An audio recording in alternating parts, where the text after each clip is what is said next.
It is now time to reconcile. So here we are in QuickBooks Reconciliation tool. There's a lot to talk about in regards to reconciliation and using this tool and the whole process, but at a basic level, reconciliation in bookkeeping and accounting is comparing what is in QuickBooks to your source of truth documents, like your bank statement. So I'm going to go through a very basic example of reconciliation, and I'll show you the general process and explain all the different parts of the tool, and that should give you a great leg up on doing this yourself. So what are we looking at right here? We have selected the account that we're going to reconcile. We see that the beginning balance is 0, which makes sense because we are about to reconcile the first month of activity, which was April 2024, which is when the business started. And at that point, there was no money in the bank account. It was opened in that month. So the beginning balance of this account in this period, April 2024, is $0. Now we need to get the statement ending balance and the statement ending date from the statement. So let's go over there and grab that. I have open the April 2024 statement for this account, and I'm going to zoom in here. We see that it is that checking account 4321. We see the beginning balance is 0. We see that the statement ending date is the last day of the month, which is typical for checking accounts, not credit cards, but checking accounts. That's April 30th, 2024. And the ending balance is $614.01. I'm going to grab that, copy it, and paste it over here. And I'll add in my statement ending date as well, 04/30/24. Hit tab, and it formats it like it likes. And now we're going to start reconciling. Click this. Okay, what do we see here? Lots going on this screen. Let me break it down. Starting up here, we have the account that we're reconciling. That is correct. The statement ending date, that's what we fed it just now, April 30th, 2024. Statement ending balance, 614.01. That's what we told it.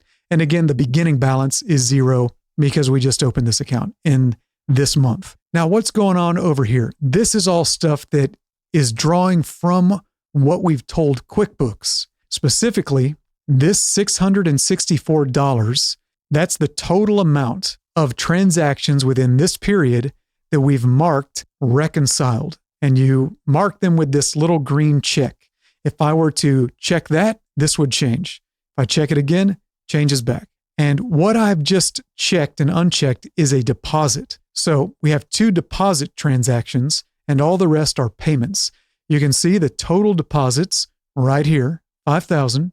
You can see the total payments, 13 payments amounting to $4,336.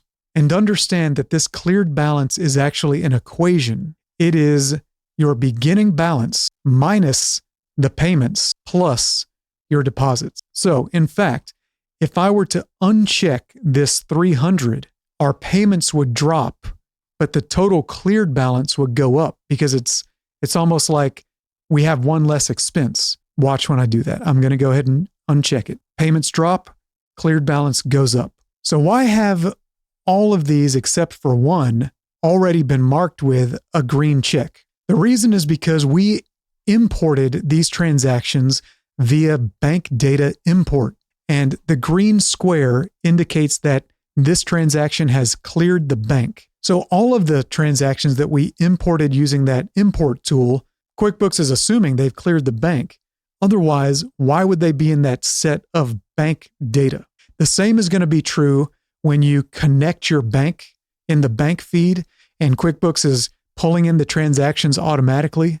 It will only be able to pull those in once they've cleared the bank. So all of those transactions are going to have this little green square. And when you start reconciling, QuickBooks is going to default to marking those as reconciled because they should match your statement. What about this one? This one must not have come through a bank feed or a data import. This indicates maybe this was created manually, and therefore QuickBooks has not marked it as reconciled by default. Okay, I'm going to pause there. Let's swing back up to this difference. This difference indicates that there seems to be some kind of discrepancy between what we told QuickBooks was coming from the statement and all of these transactions here. particularly the ones that we've marked as reconciled. If we check this one, the difference is going to skew differently. And there we go. We now have a difference with everything marked as reconciled in this period. We have a difference of negative $39.99. This is QuickBooks telling us, hey, you told me that we started at $0, we ended at $614.01 within this period, and yet when you check all of these as reconciled, meaning you're claiming that they're all legit, it doesn't add up. There's no way to get from $0 to $614.01 with the transactions you've marked as reconciled. So something needs to change. We need to remove a transaction or transactions. We need to add transactions, or we need to change transactions to resolve this difference. So the first candidate for removal is going to be this one right here, this uncleared transaction. When you have a bunch of cleared transactions and one of them is uncleared, and then you see a very similar looking transaction that is cleared, a lot of times that means you're going to end up voiding or deleting the one that is uncleared. This can happen when someone manually creates a transaction that is also brought in by the bank feed or a bank import. Now, you got to be careful though, because just because the amount is the same, the description is the same, that doesn't necessarily mean it's a duplicate.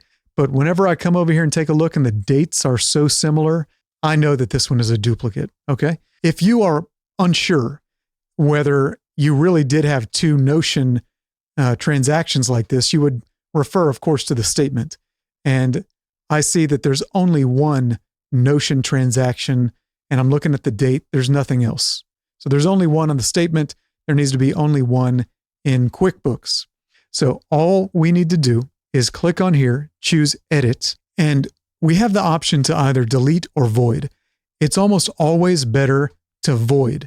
When you void it, it will keep the transaction here, but it will reduce the amount to zero so that it doesn't have any effect on your books.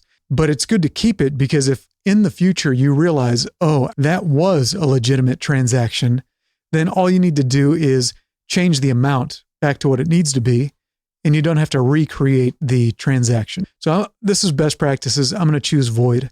Void the transaction, amount goes to zero, and now we see that this is voided and the amount is zero. We still have this $49.99 difference. That could be one transaction or multiple transactions, but let's go take a look at the statement first for just maybe a $49.99 transaction that somehow didn't make it in with the import. And we know that the deposits are right. We know that this issue is going to end up being related to payments. So I'm going to come back here. And again, deposits are good. That matches QuickBooks. This is what does not match our total withdrawals. So our issue must be a payment. So I'm not looking at these positive amounts. I'm looking at our negative amounts. And look what I see. Brother Printer Inc., $49.99. So somehow this didn't get into QuickBooks in our import. We need to manually create it. So I just want to note the date. It's the 12th. And I'll go ahead and copy the description, just highlight and copy. And $49.99 is the amount. So I'll come back here to QuickBooks and I'll just create it. New expense. Who did I pay? Brother. That's the company. Paid with this Mercury checking account. The date was the 12th, 04/12/24.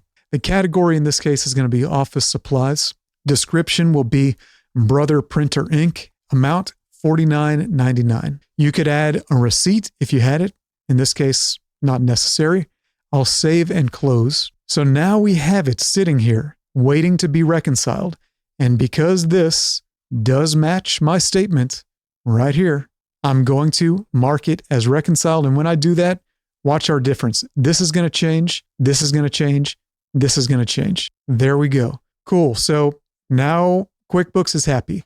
QuickBooks says, you told me we went from 0 to 614.01 during this period. And I see that everything that you've marked here as reconciled gets us there. 5,000 deposits, $4,385.99 in payments. That results in a cleared balance of this.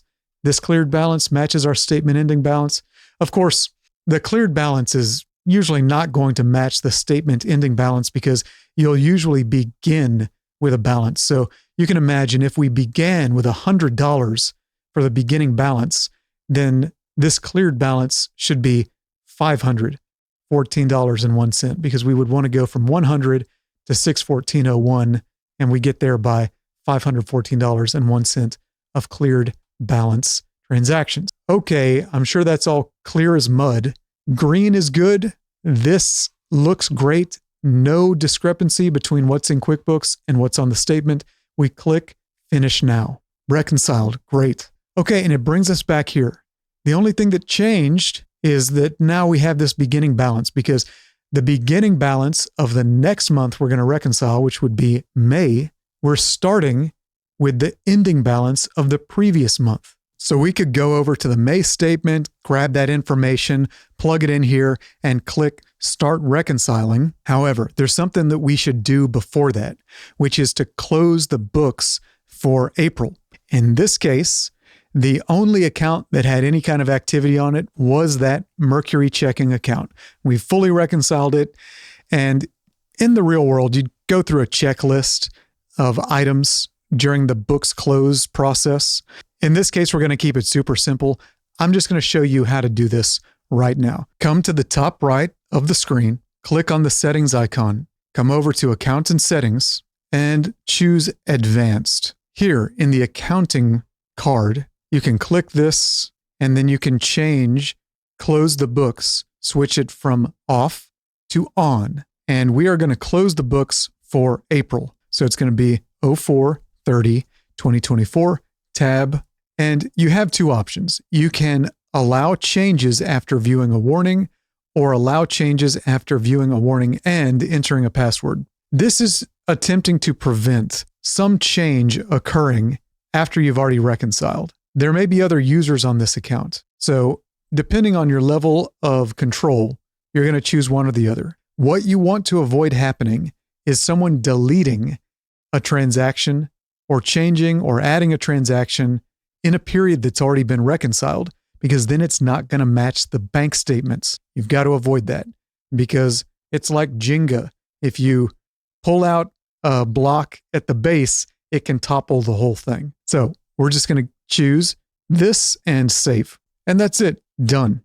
Now, if I were to go to, for example, the bank register for this Mercury account, I see all of those transactions that we've reconciled using the reconciliation tool. They've got the R here, meaning they've been reconciled.